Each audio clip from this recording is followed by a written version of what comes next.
దేవుని వాక్యాన్ని ధ్యానించుకుందాం. దేవుని బిడ్డలారా, please concentrate on the word of God.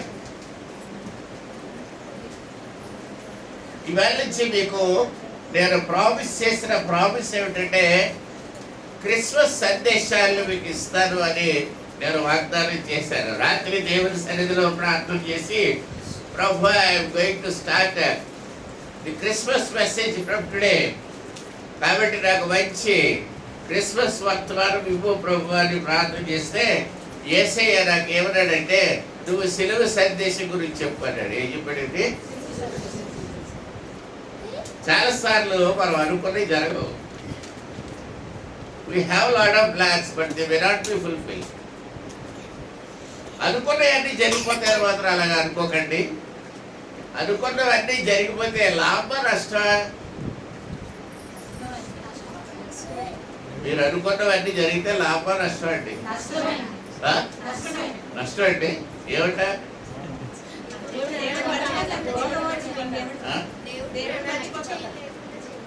అనుకున్నవన్నీ జరిగిపోతే నష్టం. రెండు చక్కటి కథలు ఉన్నాయి దాని గురించి.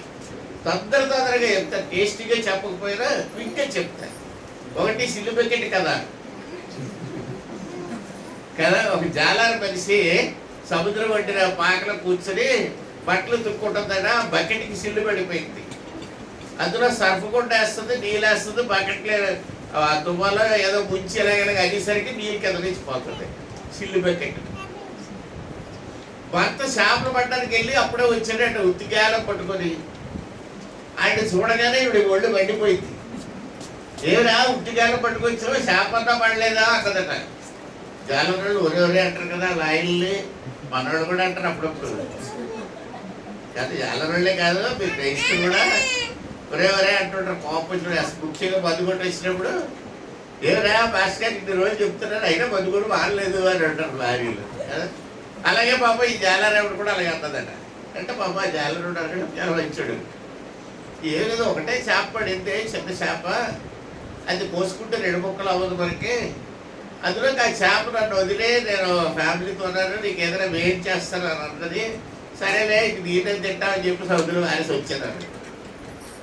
ఆవిడ అన్నదట, ఓరి సచ్చుబాబా కదా, భార్యలు అలాగే అంటారు భర్తల్ని. చేప పడితే వదిలిస్తారా ఎవడైనా?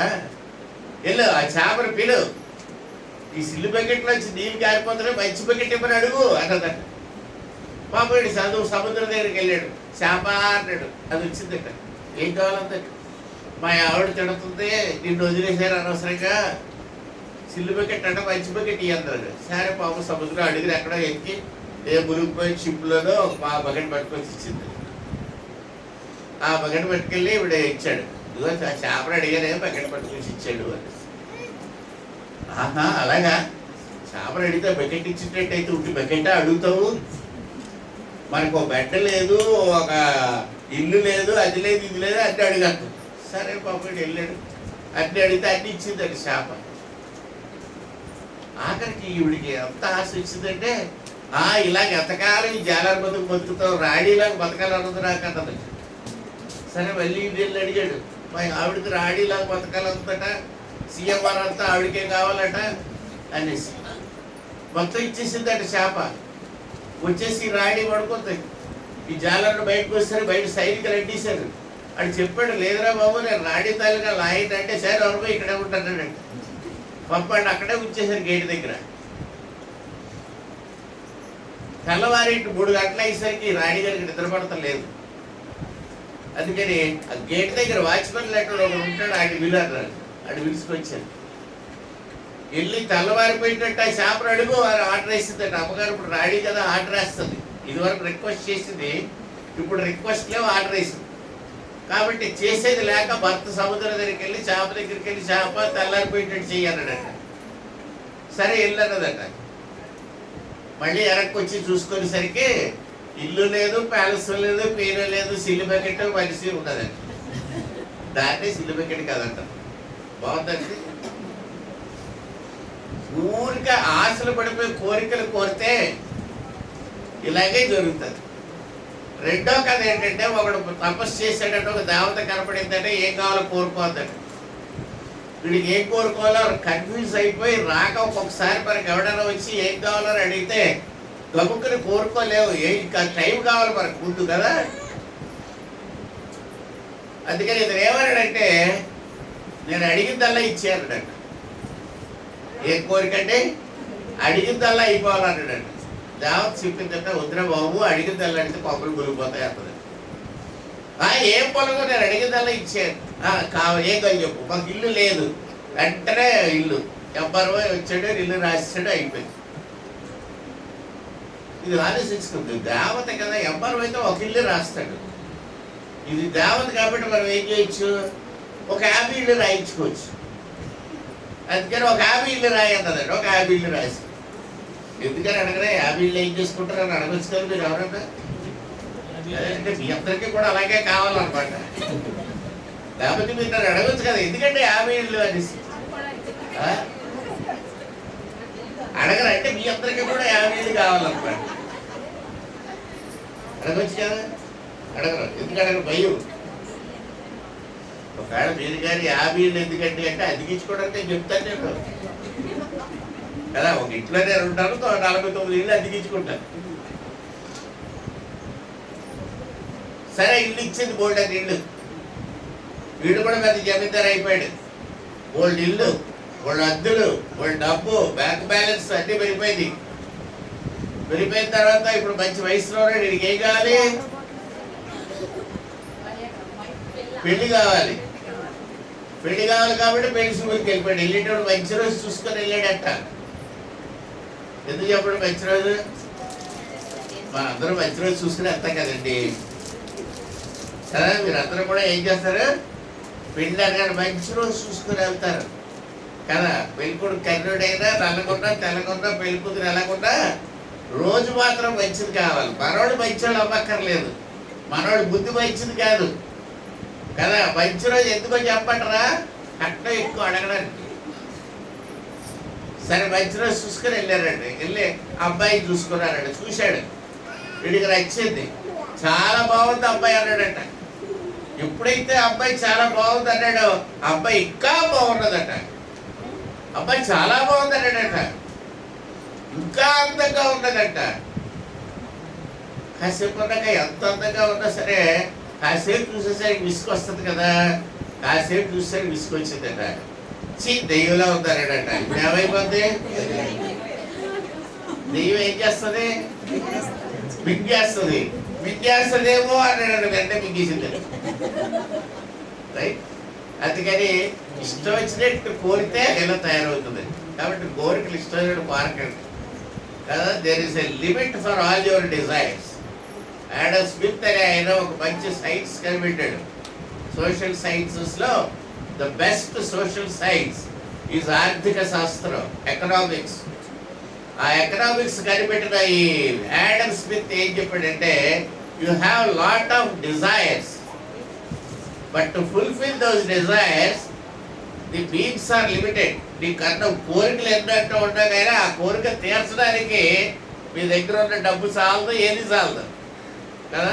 The resources are limited, desires are unlimited అన్నాడు ఆడమ్ స్మిత్ అన్న బ్రిటిషర్. దేవుని బిడ్డలారా, కోరికలు ఎక్కువ పెట్టుకోవద్దు. అది గుర్తుపెట్టుకోండి. ఈ 2 స్టోరీలు ఎప్పుడెప్పుడు నుంచో నేను చెప్తూ ఉంటాను, మీరు బాగా గుర్తుపెట్టుకోండి, జీవితంలో ఉపయోగించండి మీకు. రైట్. ప్రభు అయిన యేసుక్రీస్తు వారు మనకి నాకు ఏం చెప్పుకొచ్చారంటే రాత్రి,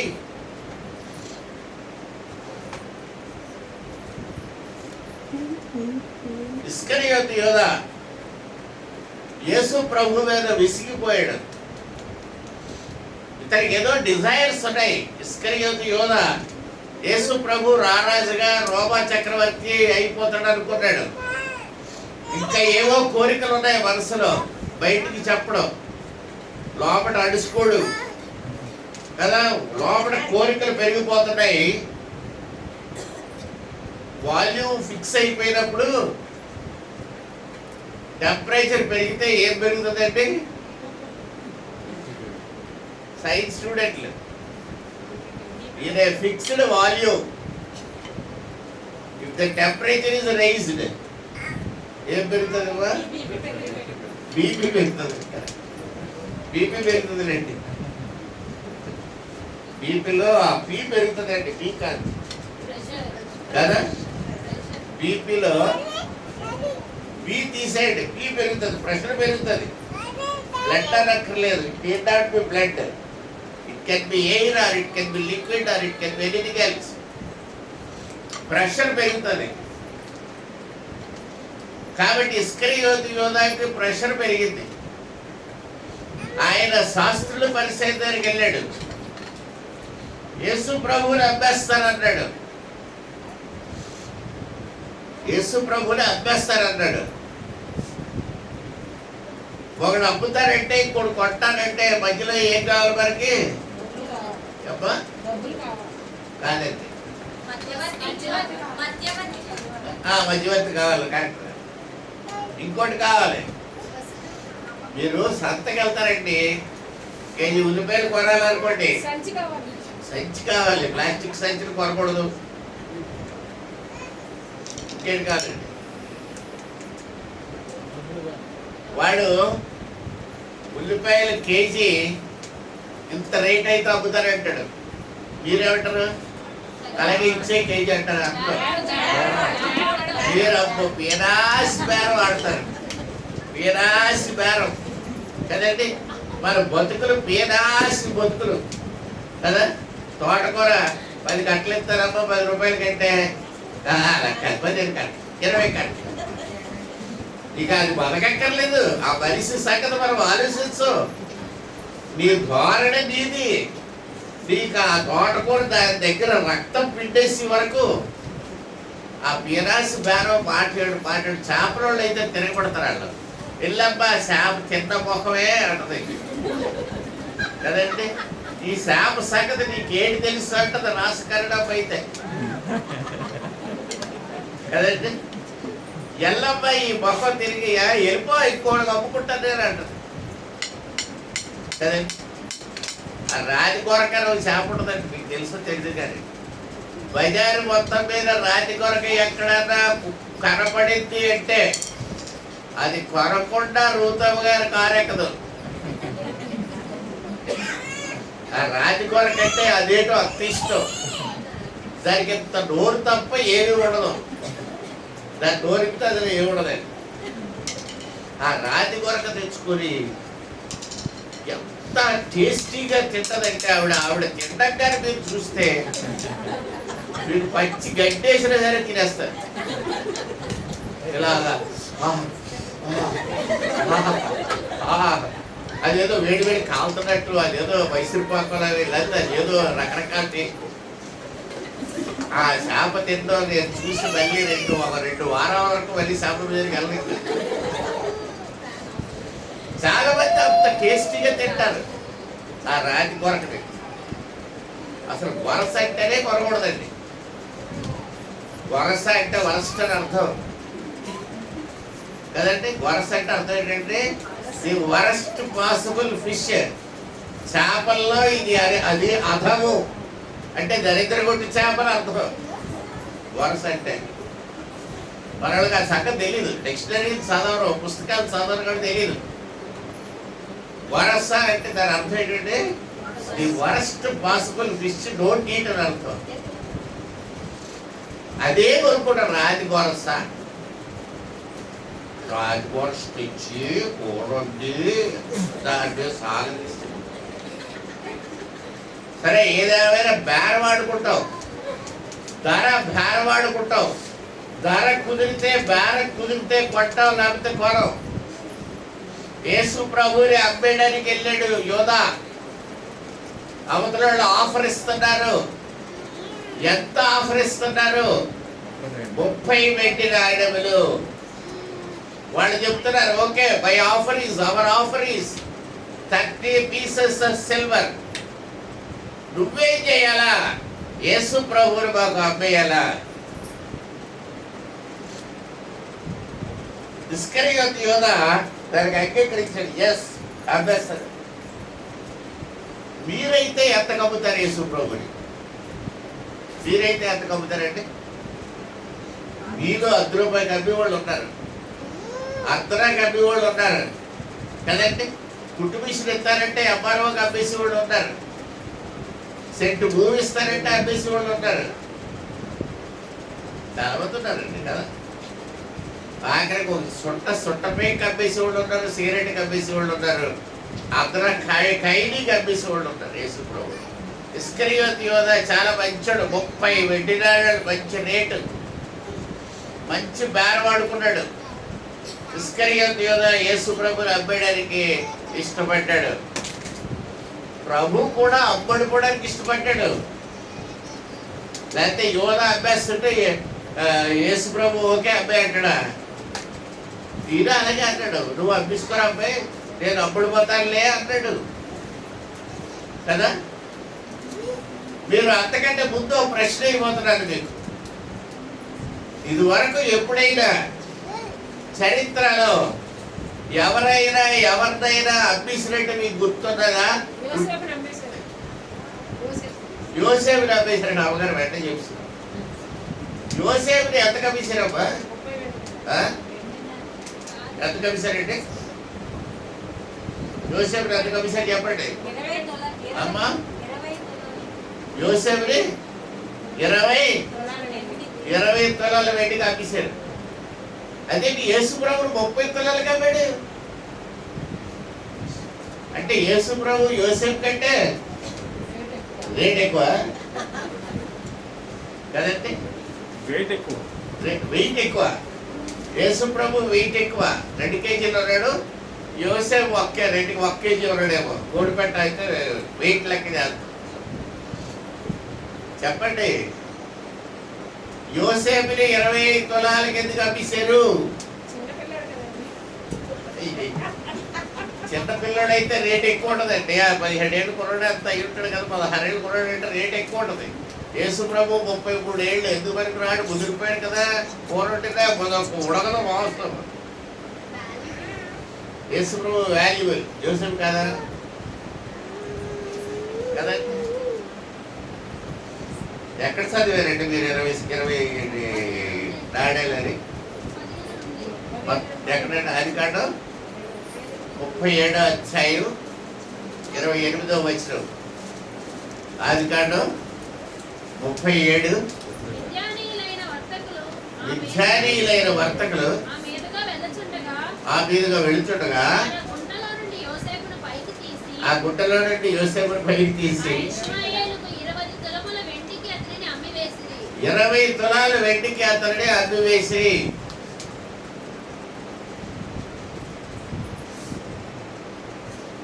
ఇప్పుడు నేను మిమ్మల్ని ఒక ప్రశ్న అడుగుతాను, కరెక్ట్గా ఆలోచించి చెప్పండి. బాగా ఆలోచించండి, కొంచెం టెక్నికల్ క్వశ్చన్ ఇది. యోసేపుని 20 తులాల వెండికి అమ్మితే యేసు ప్రభువుని 30 తులాల వెండికి అమ్మాడు. దీంట్లో ఏదో లింక్ ఉన్నది. ఏంటి చెప్పాలి? మీకు ఏమనిపిస్తుంది? ఏమండి? ఏమంటారు? ఇన్ఫ్లేషన్ అంటారా? Inflation, the meaning of inflation ఏంటంటేనండి,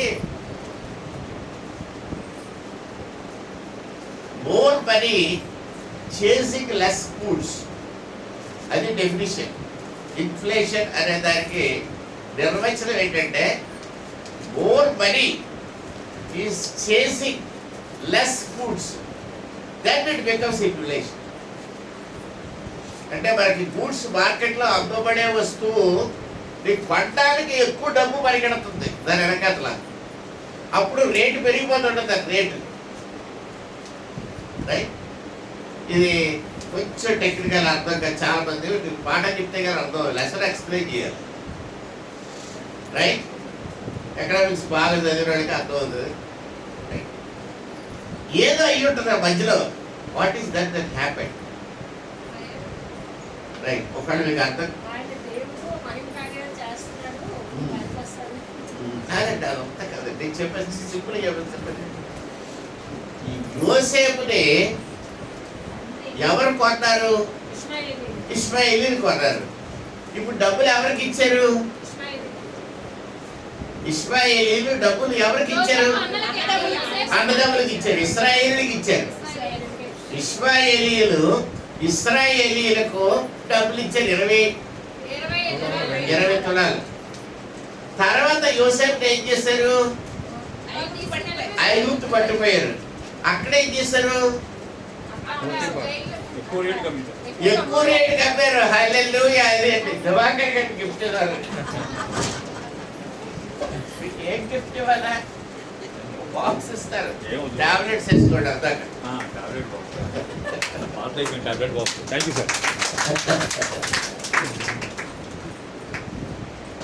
మీరు ఒక విషయం మర్చిపోవద్దండి. బైబిల్ అవనివ్వండి, రిలీజియన్ అవనివ్వండి, మెడికల్ అవనివ్వండి, ఎనీథింగ్, మనం ఏది చేసినా సరే వీఆర్ డూయింగ్ బిజినెస్. వ్యాపారం చేస్తున్నాం, ఇది మర్చిపోకండి.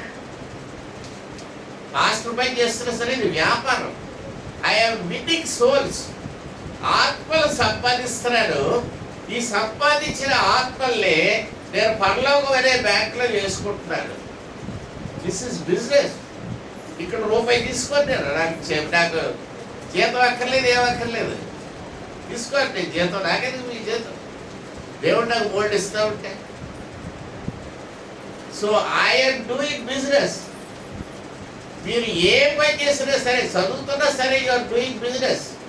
You are acquiring knowledge in order to sell it and get money, more money. యోసేపుని ఎందుకు కొన్నారు ఇశ్రాయేలీయులు? అమ్ముకోవడానికి కొన్నారు. ఇక్కడ ఎంతకి కొన్నారు? 20 తులాలు వెండికి కొన్నారు. అక్కడ ఎంతకు అమ్ముతారు? 30 తులాలు వెండికి అమ్ముతారు. అక్కడ ఈజిప్ట్ లో ఎవరికి అమ్ముతారు? పొతిఫర్కి. ఐగుప్తు రాజైన ఫరో యొక్క దేహ సంరక్షకుల యజమాని అయిన Potiphar. Potiphar is the head of the bodyguards of Pharaoh. వాడికి ఎక్కువ డబ్బులు అమ్ముతారా, తక్కువ అమ్ముతారా? సో 30 pieces ఆఫ్ సిల్వర్ లేక 30 తులాల వెండి అన్నది బానిసలకి ఏమంటే బానిసల యొక్క వాల్యూ 30 సిల్వర్ పీసెస్. ఎప్పుడూ పెరగలేదు. మనుషుల రేటు ఇప్పటికీ కూడా పెరగలేదు. ఇప్పుడు కూడా మనిషి యొక్క దేహం యొక్క ఖరీదు 30 తులాల వెండి మాత్రమే. వెండి రేటు పెరిగి ఉండొచ్చు, శరీరం రేటు మాత్రం పెరగలేదు. అదేనండి. ఒక జర్మన్ సైంటిస్ట్ 1930s లో ఒక శవాన్ని తెచ్చి ఆ శవాన్ని పూర్తిగా అనాలిసిస్ చేసి, అనాలిసిస్ అంటే ఏ భాగానికి ఆ భాగం విడదీయడం, సింథసిస్ అంటే అన్ని కలిపాడు.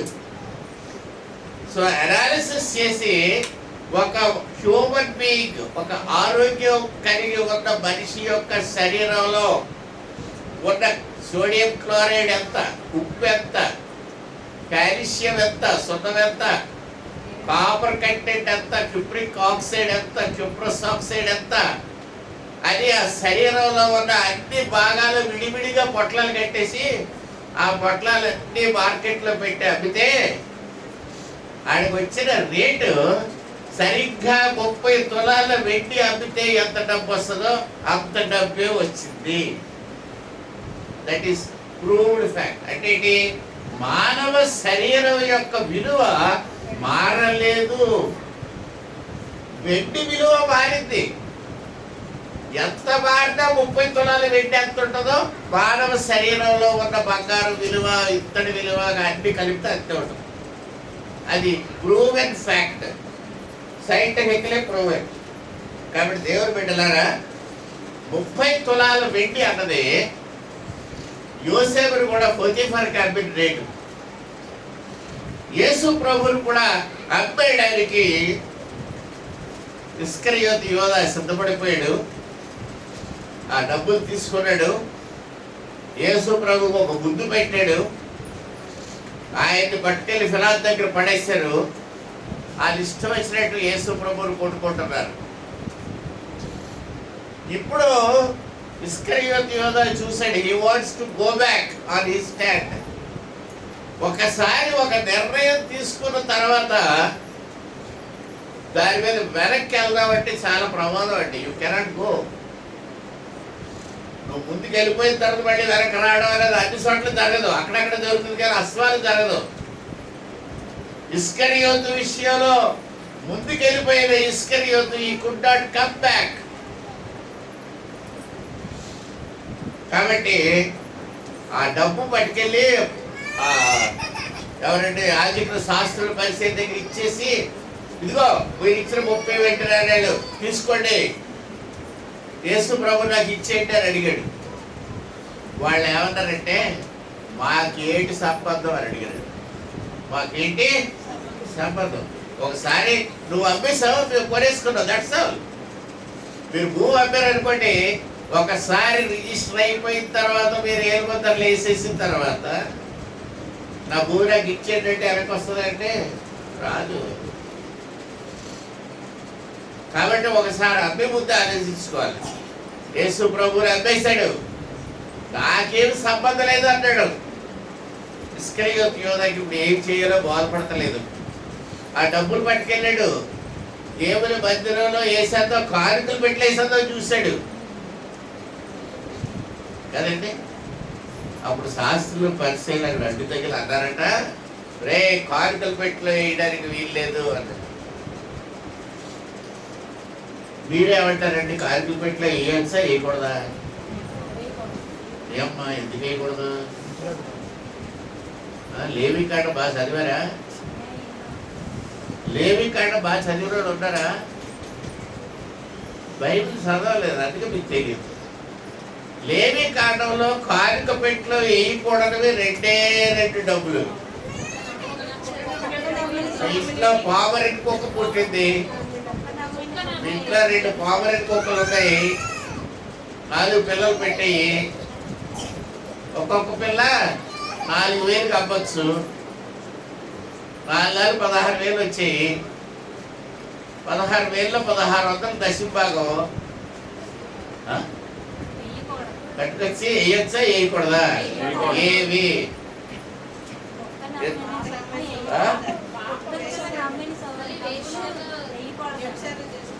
వ్యభిచారం చేసిన డబ్బులు ఒకటి, ఒక్క నెంబర్ సొమ్ము ఒకటి దేవుని మందిరంలోనికి తీసుకొని రాకూడదు అని దేవుని వాక్యం లేవి కాండంలో స్పష్టంగా వ్రాయబడింది.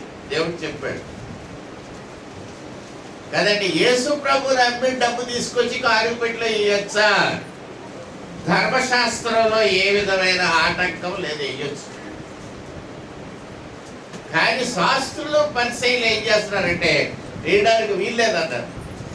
ఎందుకన్నా వీల్లేదు అంటే ఇది రక్తపు డబ్బులు అన్నారు. ఇది ఏంటంటే రక్తం అమ్మిన డబ్బులు అంటే రక్తం